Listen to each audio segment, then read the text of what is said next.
Hey everybody, today we are looking at comprehension. Oh, it's so wonderful. And the main thing we're talking about is sequence.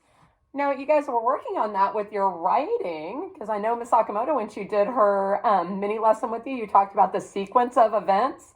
So that's what we're going to be talking about today. So what is it? Sequence. Oh, look, it's bright and red. Woo! Put it in your interactive notebook. It's the order that events happen in a story. Okay? So when we think about that sequence, we don't find out what happens last and then what happened and then what happened. Oh, we want it to go in a nice order. Usually we talk about like chronological order. Yeah, and chronological means time. Sequence is also called time order. Time in your interactive notebook. And that just means it's when things happen in the story, kind of like having a timeline. So sequence is all about what happened when. All right. So words that help us kind of identify those things, we look for them with those key events. We look for words like years later. Or as a child. Or in 1906. And no, we were not alive then. No, we weren't. Not even close. Or any dates that you might see. Dates. In red. Notebook. Dates. So you're looking for words that tell us when things happen. Just like those old transition words that we've all talked about. First, next, then, last, finally, meanwhile, suddenly. All of those words help us identify this sequence.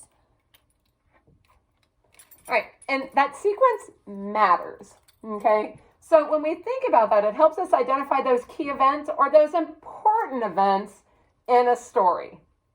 It tells us when everything happens. Without those words that cue us into when things are happening, your story doesn't make sense.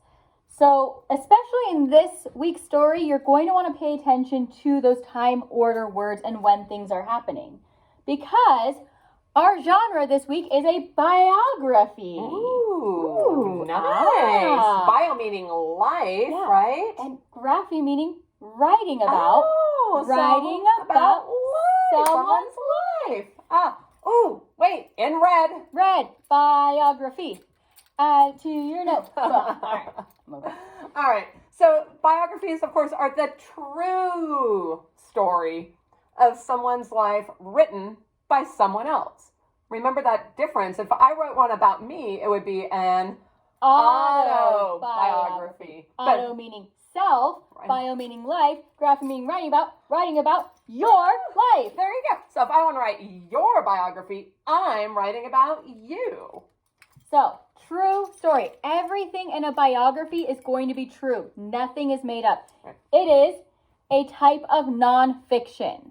So, everything you're going to be reading about in this week's story is true and really happened, which is kind of neat because it's all about how TV was invented. Oh, that's so cool. So fun. So let's talk about some examples of biographies we might have read before. And one that I know a lot of you have read is the Who Was series, where you have who was and then a famous person. Those were all biographies that you read. Those are so awesome.